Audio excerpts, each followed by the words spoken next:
الحمد لله الواحد القهار العزيز الغفار مكور الليل على النهار تبصرة لأولي القلوب والأبصار وعظة لأولي النهى والاعتبار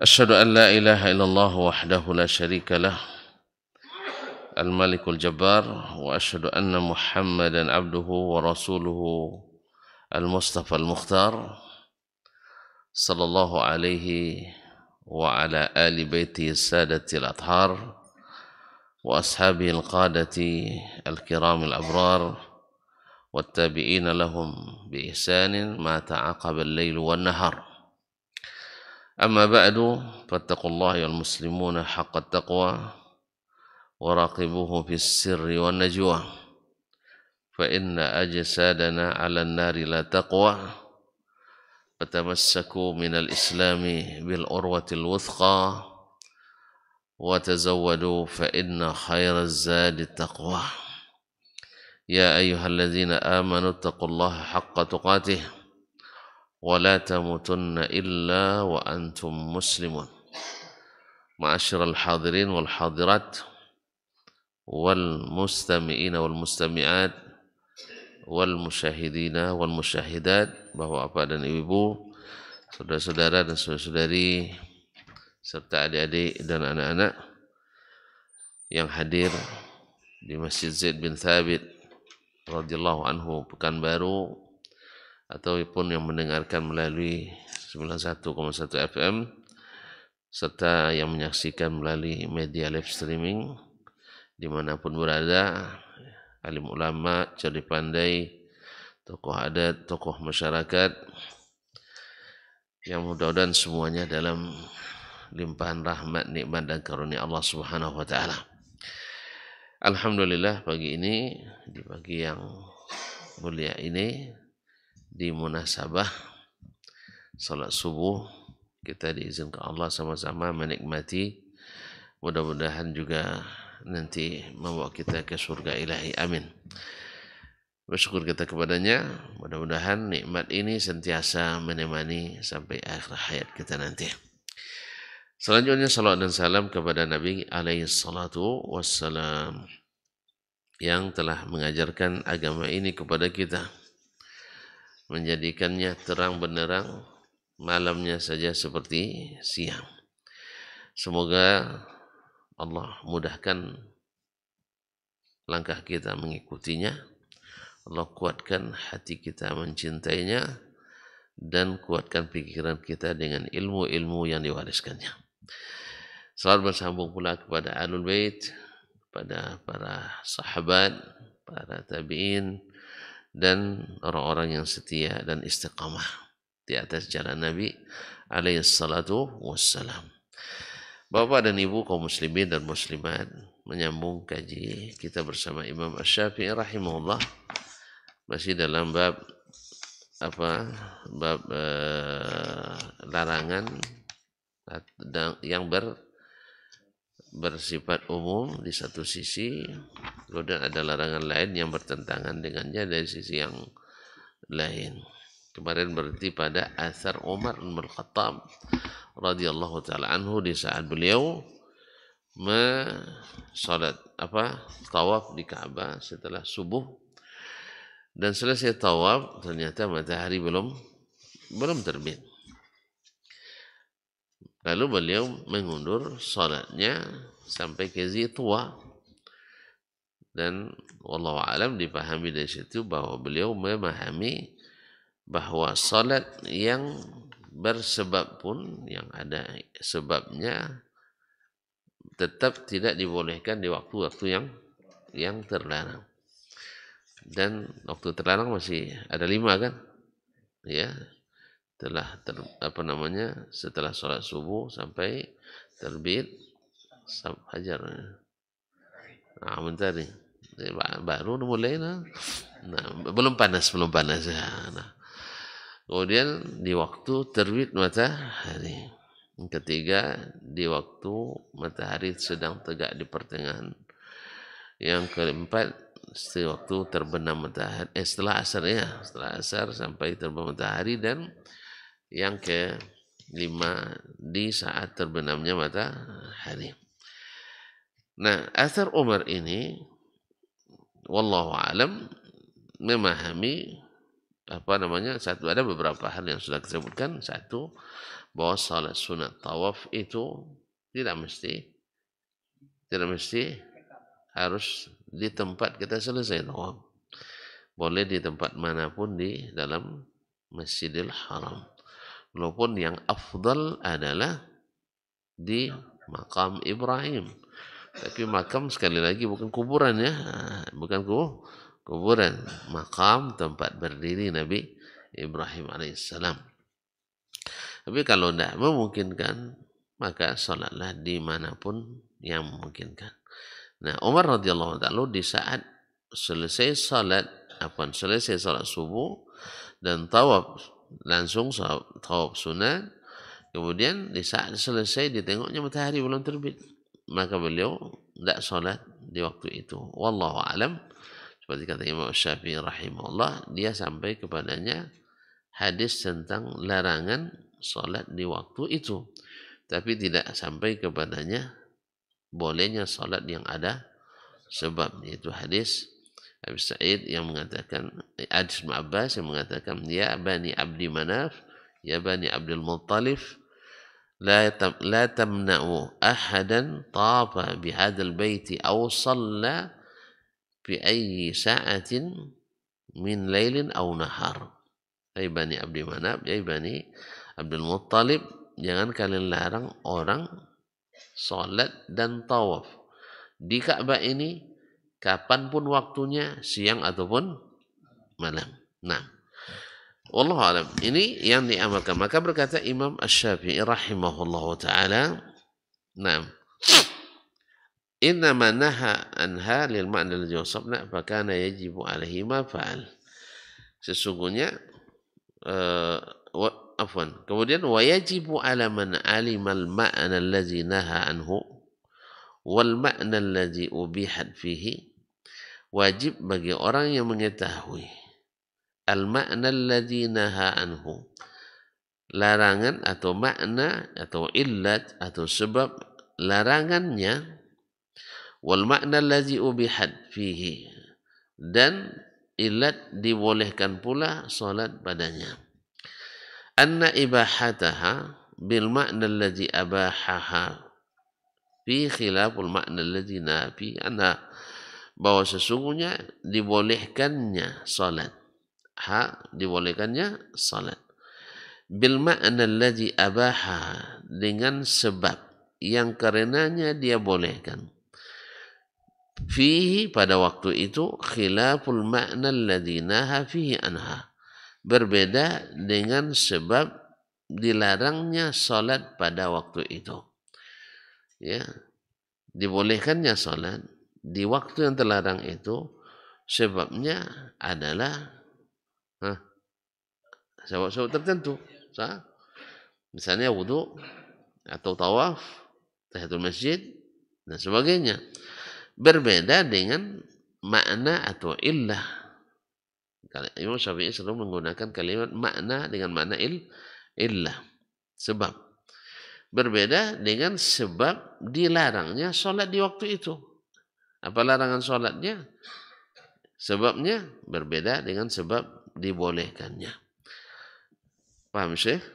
Nah, di antaranya adalah di antara sebab yang Nabi sebutkan, fa inna syamsa tatlu'u baina qarnay syaitan, karena dia terbit dan tenggelam antara dua tanduk syaitan.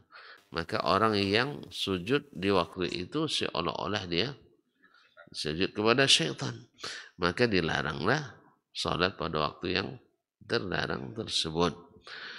Nah, tapi sebab dia membolehkan berbeda dengan sebab itu, yaitu ada sebab-sebab yang dilakukan kapanpun sebab itu ada, dilakukan.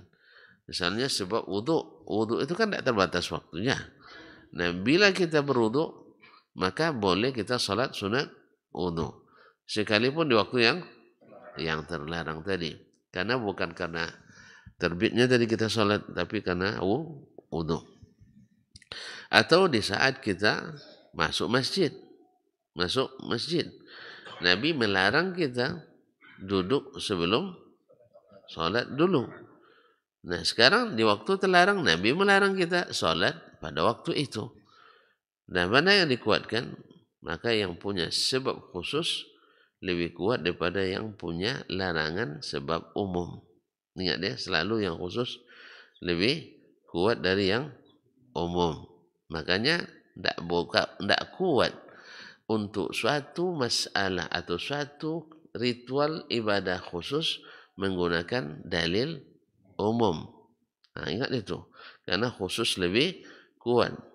Makanya orang-orang yang menjadikan dalil umum untuk suatu ibadah-ibadah yang dikhususkan, maka adalah berdalil dengan dalil yang lemah. Ya Pak ya? Jelas? Jelas selesai kita Pak. Biarlah dulu belum jelas.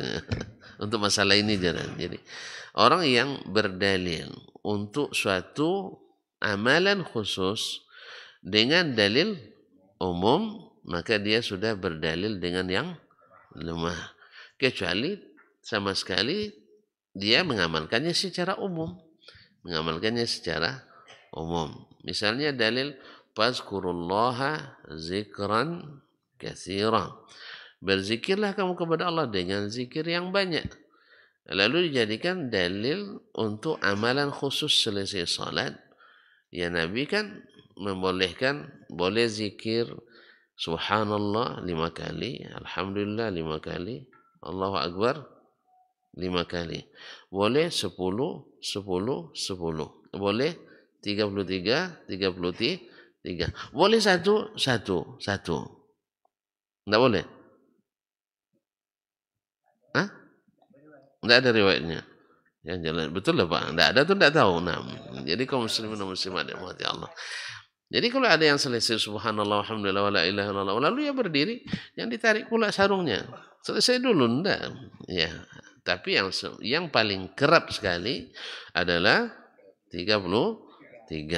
Nah, lalu antum dengan dalil umum berzikirlah pada zikir yang banyak. Kalau gitu saya tambah. Ya.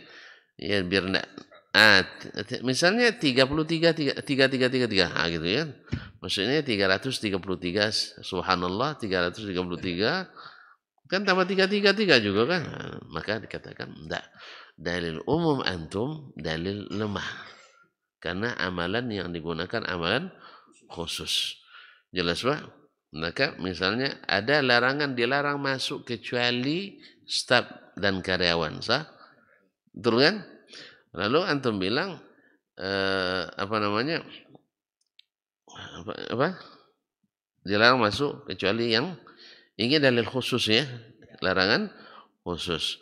Lalu apa namanya? Ada dalil umum misalnya. Saya berteman dengan si pemilik ini. Dia sudah bolehkan saya masuk kemanapun dia tempat dia yang dia miliki. Kita katakan itu dalil antum dalil umum, sedangkan ini dalil khusus. Oleh sebab itu minta kebijakan dulu dari beliau, minta perintah khusus bahwa ini juga dibolehkan. Jelas? Sama sekarang anak bebas masuk di rumah orang tuanya. Kan? Boleh kan? Makan kapan saja.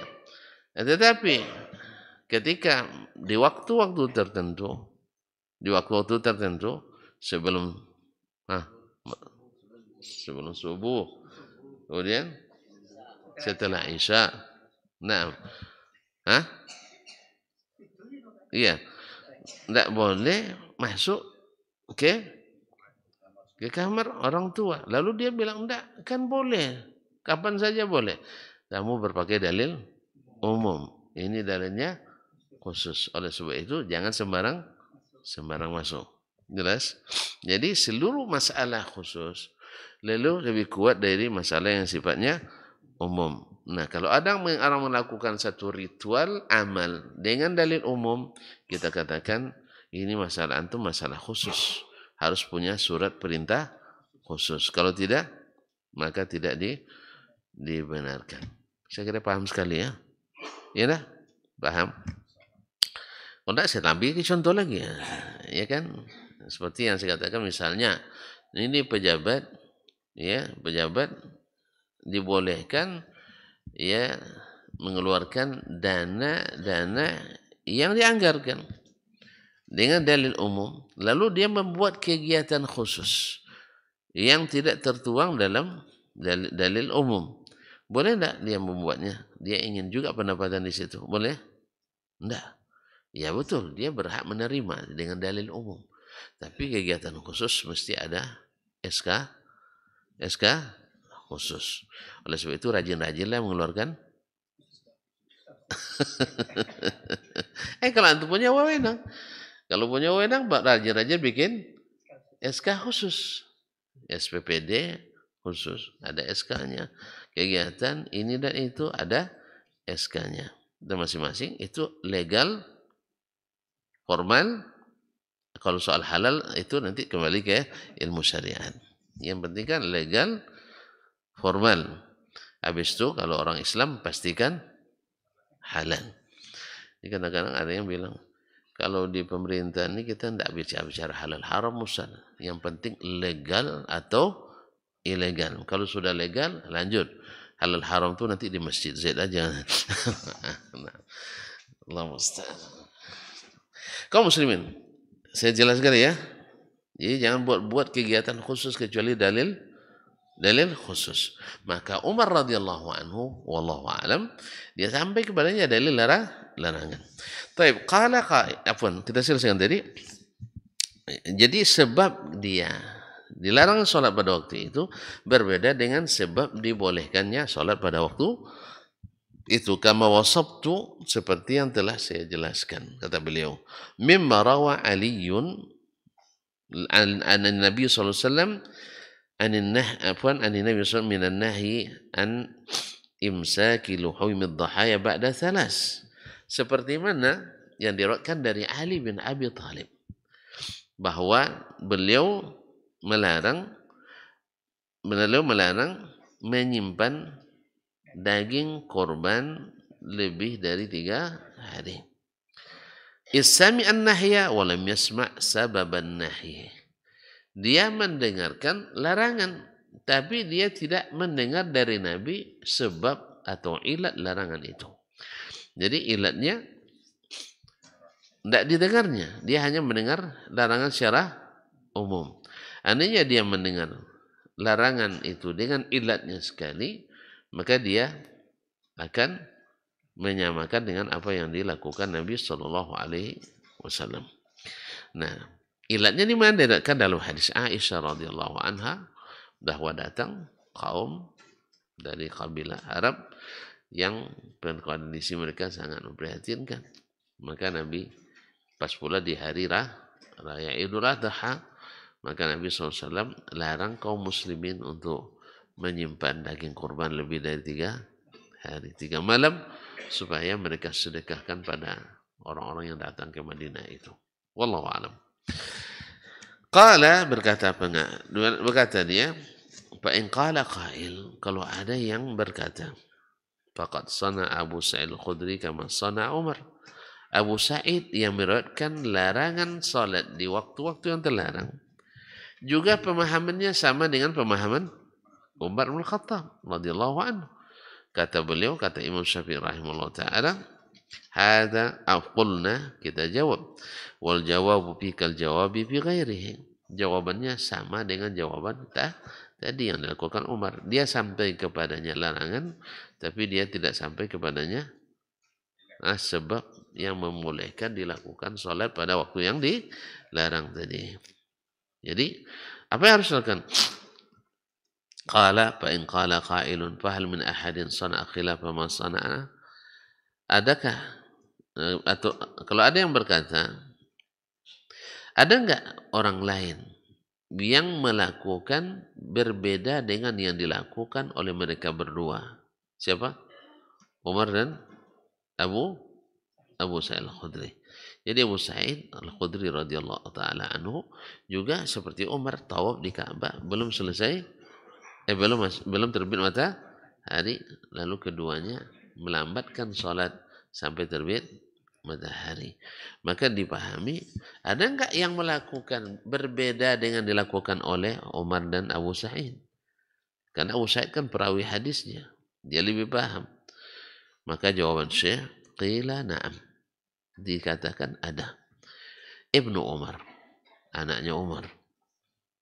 Yaitu Abdullah bin Umar. Wa Ibnu Abbas, anaknya Abbas. Abdullah bin Abbas. Wa Aisyah, Aisyah binti Abi Bakar As-Siddiq, istri Nabi SAW. Wal Hasan, ini lihat ya, Ibnu Umar semondo Nabi, ya semondo ya, iparnya Nabi. Wa Ibnu Abbas, anak paman Nabi, sekaligus keponakan dari istrinya, keponakan kandung dari istrinya. Karena ibunda Maimunah radhiyallahu anha saudari kandung dari Safiyah, ibunya Abdullah bin Abbas. Maka Abdullah bin Abbas bebas bermalam di rumah Nabi sallallahu alaihi wasallam waktu kecilnya itu. Kemudian wa Aisyah, istri Nabi sallallahu alaihi wasallam, wal Hasan wal Husain, Hasan dan Husain ibna Abi Thalib, kedua radhiyallahu anhum ajma'in, dan mereka adalah cucu Nabi sallallahu alaihi wasallam. Wa ghairuhum, dan selain mereka ramai yang melakukannya. Wa qad sami'a Ibnu Umar an-nahya minan Nabi. Padahal Ibnu Umar sudah mendengarkan ada larangan dari Nabi sallallahu alaihi wasallam. Nah, akhbarana, apa buktinya? Akhbarana Ibnu Uyainah, telah menceritakan kepada kami Ibnu Uyainah, yaitu Sufyan ibn Uyainah al-Hilali Abu Muhammad al-Makki, faqihul Hijaz wa muhaddithuha. An Amr ibn Dinar, dari Amr ibn Dinar. Amr ibn Dinar, teman masih ingat betul itu ya, Abdul Dinar al-Makki, yaitu salah satu dari 6 tabi'in menjadi perpustakaan sanad hadis. Nah, qala, dia berkata, ra'aitu ana wa Atha bin Abi Rabah, saya dan Atha ibn Abi Rabah. Atha ibn Abi Rabah adalah muftinya Makkah, dan di musim haji dia dapat lisensi khusus, tak boleh berfatwa di masa Harun ar-Rasyid, tak boleh berfatwa untuk masalah haji kecuali Atha bin Abi Rabah. Masalah ulama banyak waktu itu. Ini demi apa? Supaya umat tidak ragu. Ya, tidak banyak makna kan dipilih pendapat Ustaz Dasman, Ustaz Usman, kan bingung dah. Karena waktu itu memang Atha mumpuni, bukan mengikut yang diinginkan, tapi mengikut ilmu. Jadi ketika khalifah datang, bukan dia yang tergesa-gesa menjumpai khalifah yang mencari dan mendatanginya. Ya sih, tapi tidak bisa kampanye aja. Ini kalau bisa kampanye kan banyak yang datang ke kiai, ke ulama, yang berbaik sangka minta didoakan lah, nah, supaya jadi setelah jadi kiai dicari-cari. Allah musta'an. Ma'asyiral kiram dirahmati Allah SWT. Jadi Atha bin Abi Rabah dan saya dan Atha bin Abi Rabah melihat Ibnu Umar tafa ba'da subhi, tawaf setelah subuh, wa shalla qabla an tatlu' asy-syams, dan salat sebelum terbit matahari. Salat apa dia? Ya, salat sunat. Nah, mungkin salat subuh karena dia sudah subuh tadi. Nah, mungkin orang salat mungkin orang tawaf sunat sebelum salat, maksudnya pasti dia sudah salat subuh. Nah, dan yang menukil ini kan meriwayatkan ini Imam Syafi'i, dia paham bahwa ini adalah salat sunat, bukan salat wajib. Kalau salat wajib tidak perlu dia sebutkan dalilnya di sini. Kita masalahnya di salat sunat. Sah? Sufyan an Ammar ad-Duhni, kemudian diceritakan oleh Sufyan an Ammar ad-Duhni, dari Ammar ibn Muawiyah ad-Duhni, ada yang bilang ad-Duhani, yaitu dari Bani Duhaina atau Bani Duhan, an Abi Syu'bah, dari Abu Syu'bah, dari Abu Syu'bah, nah, Al-Madani, Maula Suwaid Al-Muqarrin Al-Muzani, anna Al-Hasana wal Husain, bahwa Hasan dan Husain tawafa ba'da al-asri, tawaf setelah salat asar, wa sallaya, dan keduanya salat selesai tawaf. Berarti dia juga salat sunat, karena dibilang tadi tawaf setelah salat asar. Tadi tawaf setelah salat subuh. Nah, berarti Hasan, Husain, siapa tadi? Abdullah bin Umar salat sunat walaupun belum terbit matahari. Kemudian akhbarana Muslim, telah menceritakan kepada kami Muslim. Siapa Muslim ini? Imam Muslim? Bukan, siapa? Muslim ibn Khalid Az-Zinji Al-Makki. Ini guru pertama Imam Asy-Syafi'i di fikih di Makkah. Jadi pertama Imam Syafi'i belajar fikih pertama kali di Makkah adalah pada Muslim ibn Khalid Az-Zinji.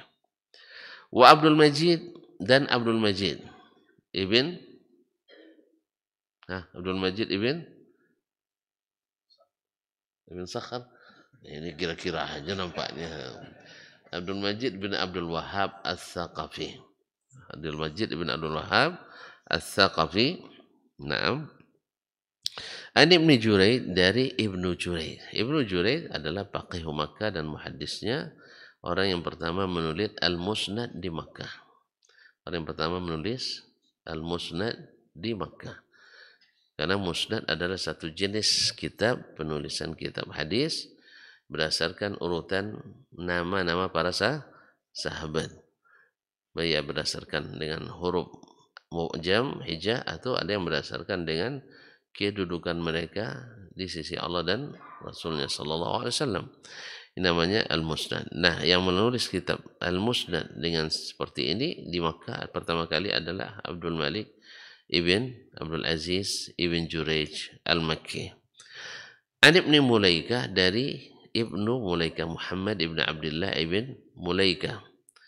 Qala, dia berkata, Ra'aitu Ibn Abbasin tawafa ba'da al-asri wa sallah. Saya melihat Abdullah bin Abbas tawaf setelah salat asar, kemudian beliau salat. Di sini kan tidak disebutkan salatnya setelah terbenam atau sebelumnya, tapi yang jelas Imam Syafi'i lebih paham dari kita ketika meriwayatkan ini, karena diriwayatkannya di bab masalah salat sunat setelah salat asar sebelum terbenam matahari, berarti dia melakukannya sebelum terbenam matahari. Ar-rawi a'lamu bima rawah. Perawi itu pasti tak paham apa yang dia riwayatkan, apalagi yang meriwayatkannya ini para a'immatul fuqaha, imamnya para fuqaha. Muslim faqih, Abdul Majid bin Abdul Wahhab Ats-Tsaqafi faqih, Abdul Malik bin Abdul Aziz Ibnu Jurayj faqih, kemudian Ibnu Abi Mulaikah juga faqih, Ibnu Abbas juga faqih.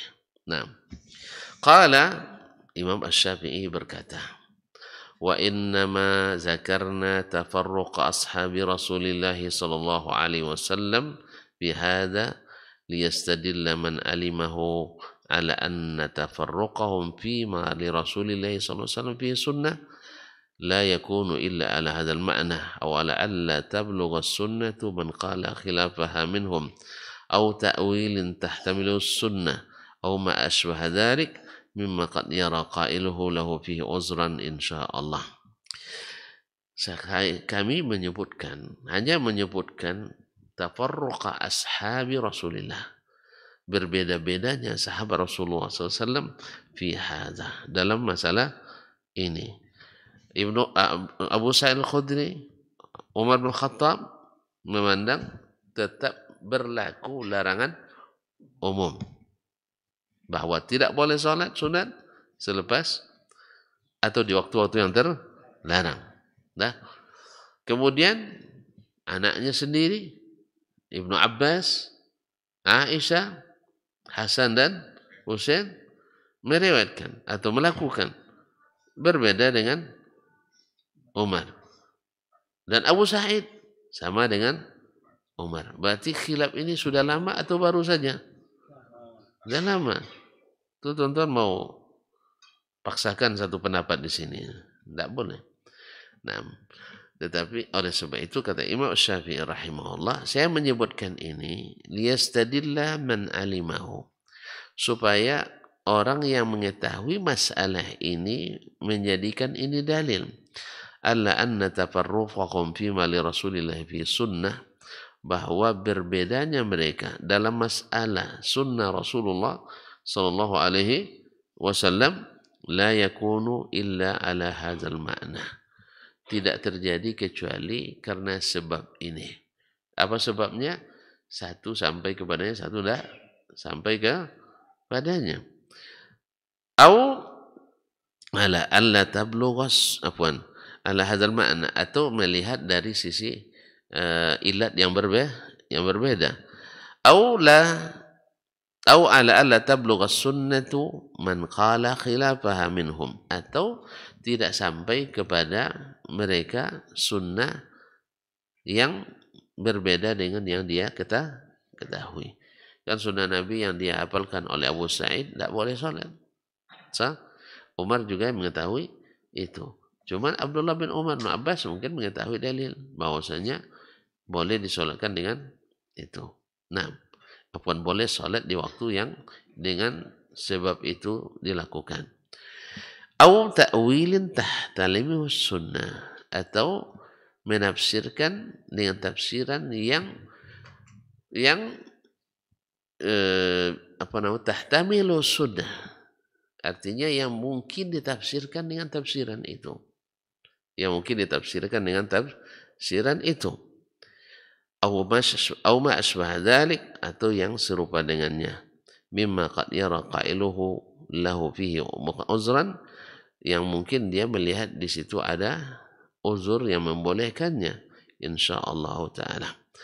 Maksudnya kaum muslimin dan muslimat, jadi perbedaan ulama dalam masalah ini dari sisi pertama memandang dalil tadi di sisi illahnya. Ini larangan ini kenapa? Kemudian ini dibolehkan kenapa? Lalu ditarik kesimpulan oleh sebagian bahwa dibolehkannya karena ada sebab yang lebih khusus dibanding larangan. Nah, sedangkan yang melarang menganggap larangan itu tetap berlaku umum, sehingga dia tidak membolehkan sholat di waktu yang terlarang. Atau sebab kedua adalah tidak sampai kepadanya sunnah yang membolehkan, tapi sampai kepadanya sunnah yang melarang. Dan ini bukan sekali dua terjadi, sering terjadi bahwa sebagian sahabat belum sampai kepadanya dalil, sebagian dalil, sehingga dia mengamalkan apa yang dia ketahui. Jelas ya? Misalnya dalam kasus boleh menikah di waktu ihram. Abdullah bin Abbas dia menafsirkan sendiri bahwa Nabi SAW menikahi Maimunah sedang ihram. Tetapi ulama yang lain mengatakan tidak. Dari perkataan Nabi dilarang nikah sedang ihram. Maka terjadi perbedaan mereka. Apakah ini larangan berlaku juga bagi Nabi atau tidak? Kalau tidak berlaku bagi Nabi berarti ini min khasa'isin Nabi. Sesuatu yang khusus untuk Nabi. Tapi saya mengatakan tidak. Makna perkataan Abdullah bin Abbas wahuwa muhrim, bahwa dia sedang ihram, kalimat muhrim ini diartikan dia sedang berada di tanah haram, bukan sedang ihram. Coba dikatakan seseorang misalnya berada di Mina, rajulun mumni, seseorang yang sedang berada di Mina. Makanya termasuk lagas fikih, rajulun amna wa la yajibu alaihi al-ghuslu. Ya, orang paham bahasa Arab paham dia lupa. Seseorang amna. Kalimat amna ini bisa diartikan dengan keluar mani. Keluar mani bisa diartikan sedang berada di Mina. Paham ya? Nah, ketika para ulama menyebutkan rajulun amna wa la yajibu alaihi al-ghuslu. Seseorang amna, kan dua makna boleh mengandung. Lalu tidak wajib baginya mandi. Berarti apa yang maksud? Sedang di Mina. Ya. Tapi yang tidak biasa dengan lafaz seperti ini, tidak mungkin sih. Tidak mungkin. Sebab dia bertengok kamus amna, seorang mengeluarkan mani. Sedangkan kalimat amna, berada di Mina, jarang disebutkan. Hanya orang-orang yang fikih lughahnya mendalam, paham dengan istilah sini. Atau misalnya ar-rajulu ahrama, na'am, wa yahillu lahu ayyujami'a zawjatahu. Seseorang ahrama, itu bisa dikatakan dengan ihram atau sedang berada di tanah haram. Lalu kalimat setelahnya menunjukkan mana yang dimaksud. Yahillu alaihi ayyujami'a ahlahu. Orang ahrama tapi boleh mendekati istrinya. Berarti apa maknanya di sini? Berada di tanah haram, bukan sedang ihram. Jelas ya? Ada jelas nampaknya ada waktu dah. Nah, kalau ada jelas kita selesai. Nah, kaum muslimin dan muslimat. Nah, ada kalanya sunnah tidak sampai kepada sebagian dan sampai pada yang lain. Lalu kalau demikian, apa yang dilakukannya? Qala al-Imam Syafi'i rahimahullah, wa idza thabata an Rasulillah sallallahu alaihi wasallam asy-syai'u, apabila sabit sesuatu dari Rasulullah, sesuatu sini tentu sunnahnya. Dari Rasulullah SAW, fahuwa lazimu li jami'i an arafah. Ini yang wajib dilakukan oleh semua yang mengetahuinya. Semua yang mengetahuinya. Kalau tidak tahu, ya tidak wajib. Tidak tahu, tidak wajib. La yuqawwihi wa la yuhinuhu syai'un ghairuh. Tidak ada yang menguatkannya atau melemahkannya selain hadis Nabi Sallallahu Alaihi Wasallam. Artinya yang menguatkan atau melemahkan pendapatnya kecuali Al-Quran, dalilnya sunnah Nabi Sallallahu Alaihi Wasallam. Balil fardul ladzi 'ala an-nasi ittiba'uh. Karena bahkan wajib bagi manusia mengikutinya. Wajib, bukan pilihan. Walam yaj'alillahu li ahadin ma'hu amran yukhalifu amrah. Karena Allah tidak menjadikan bagi seorang pun boleh menyelisihi. Tidak Allah jadikan bagi seorang pun perintah boleh menyalahi perintah Rasulullah SAW. Jadi baik Imam Malik tak punya hak membantah Rasulullah. Imam Syafi'i tak punya hak untuk berbeda dengan Rasulullah. Imam Abu Hanifah juga demikian. Imam Ahmad bin Hanbal juga demikian. Nah, kalau itu halnya, maka ketika Umar sampai kepadanya hadis dilarang sholat setelah sholat subuh, kan dia sampai kepadanya, maka dia lambatkan sholatnya. Lalu dia tawaf setelah subuh. Selesai tawaf kan sunat baginya sholat. Tapi yang sampai kepadanya larangan sholat.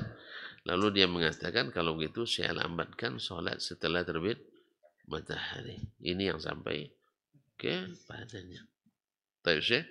Yang lain memahami bahwa umum larangan itu tidak berlaku pada sholat-sholat khusus. Di antara yang memahami seperti itu adalah anaknya sendiri. Jadi yang bilang pula Umar tidak patuh sama ayahnya. Tidak. Dia memahami bahwa yang pun larangan itu berlaku pada sholat-sholat yang tanpa sebab. Ia berlaku pada sholat yang tanpa sebab. Adapun yang punya sebab, maka tetap boleh dilakukan karena bertentangan antara dua larangan yang masing-masing saling berbeda. Makanya dikuatkanlah yang lebih khusus di satu sisi dari yang lebih umum di sisi yang lain. Hadza wallahu taala alam. Berarti beliau ingin katakan pada kita bahwa Nabi sallallahu alaihi wasallam adalah menjadi penghukum kita. Bukan kita yang jadi penghukum Nabi sallallahu alaihi wasallam. Nah, tadi dia bilang kan ada tafsiran yang mungkin dengannya sunnah itu dia tafsirkan. Tapi kalau penafsirannya bukan la tahtamilu as-sunnah, itu namanya ta'wilun mazmum, ta'wil yang dilarang. Misalnya orang sekarang kan Nabi mewajibkan zakat harta zakat unta 5 ekor sah. Berapa zakatnya? Ini kalau 5 ekor unta. 1 ekor unta. Tidak ada orang mau zakat puasanya. 1 ekor kambing. Nah, lalu orang punya sapi berapa ekor wajib zakat? 40. Nah, ini lari dari zakatnya. 30. Nah, kambing baru 40. Nah, lalu orang menakwilkan ya maksud Nabi itu ya tidak mesti angka ekornya, tapi adalah boleh diganti dengan harga. Kenapa dulu Nabi tidak tetapkan harga? Orang dulu jarang bermuamalah dengan duit katanya. Kita katakan ini ta'wilun yang tidak benar. Ya, kalau ada nanti yang mengeluarkan zakat kambing dengan uang, kita katakan ini ta'wilun batil. Ta'wilun batil. Jelas? Atau misalnya, daripada orang kampung ini kan tidak ada yang suka kambing, jarang yang suka kambing nih. Terus, lalu ganti apa? Mereka suka ayam. Jadi sebanyak ekor kambing diganti dengan 30 ekor ayam. Boleh apa enggak? Enggak boleh. Kan sama nilainya misalnya, sama harganya. Enggak, karena Nabi tetapkan kambing. Sama dengan akikah misalnya. Akikah harus dengan kambing. Boleh saja dengan kerbau. Enggak, harus kambing. Karena sunnah tidak menerima ta'wil itu. Tidak menerima ta'wil itu. Jelas? Jadi kalimat tahtamilus ta'wilin ya tahtamilus sunnah yang bisa ditafsirkan dengan sunnah. Tidak sembarangan. Oleh sebab itu di sini pentingnya ulama yang bertakwa dan berilmu yang mumpuni. Kalau ulama-ulama yang tidak thiqah, walaupun uang siko, ada ulama uang siko tapi kadang tidak thiqah, itu tidak bisa dipercaya. Makanya dia hanya memperteli. Makanya ada yang mengusulkan bahwa laki-laki dan perempuan harus sama iddahnya. Kalau cerai laki-laki juga pakai iddah 3 bulan atau 4 bulan 10 hari. 3 bulan. Maka kita katakan ini la tahtalimut ta'wil. Apa sebab? Sebab amalan umat dan sepakatnya para ulama bahwasanya laki-laki tidak ada iddahnya. Tidak ada iddahnya. Loh berarti tidak adil. Kalau tidak adil, Allah tidak ada keadilan di dunia dan di akhirat. Ya, nanti tidak protes Allah, protes saja di akhirat nanti. Ya, di dunia kita tak punya jalan kecuali mengikut Nabi sallallahu alaihi wasallam. La yus'alu amma yaf'al wa hum yus'alun. Allah tidak dimintai pertanggungjawab tentang apa yang dia lakukan, tapi kita yang akan dimintai pertanggungjawaban. Mau ikut silahkan, ini surga bagiannya. Mau tidak ikut silahkan, ini neraka bagiannya. Loh, Allah kok semena-mena? Ya memang hak dia untuk mengatur kita. Tapi ketahuilah, seluruh yang diaturnya kebaikan untuk kita. Seluruh yang dilarangnya mudarat bagi kita. Silakan diuji.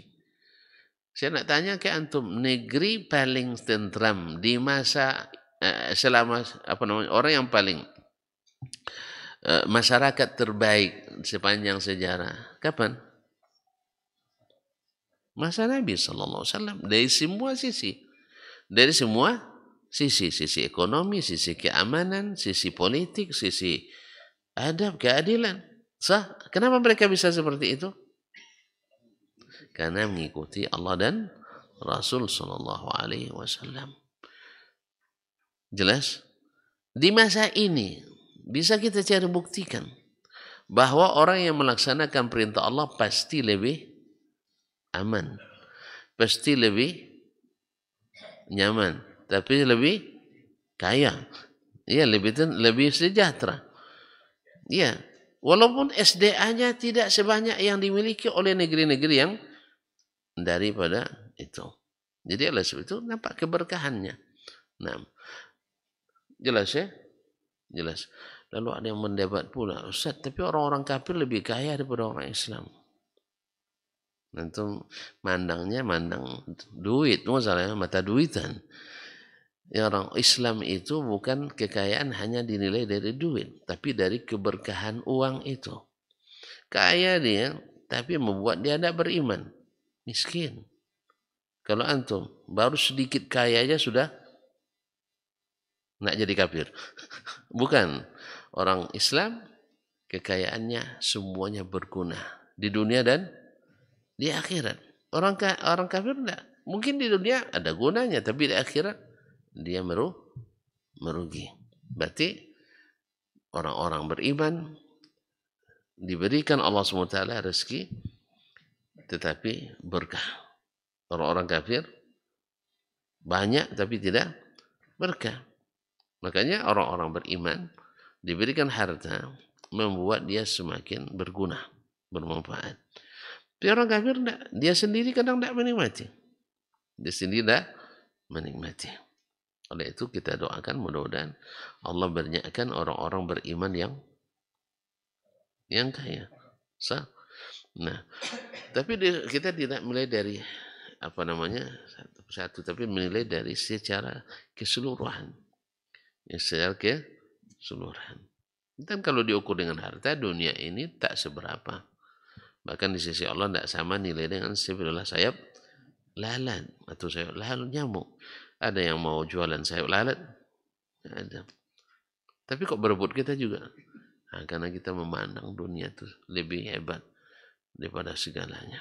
Wallahu musta'an. Taib, tadi Bapak dah bilang jelas. Oleh sebab itu kita sudahi. Wallahu ta'ala alam wa sallallahu ala nabiyyina Muhammad wa sallam wa subhanakallah bihamdik asyhadu an la ilaha illa anta astaghfiruka wa atubu ilaik. Wassalamualaikum warahmatullahi wabarakatuh.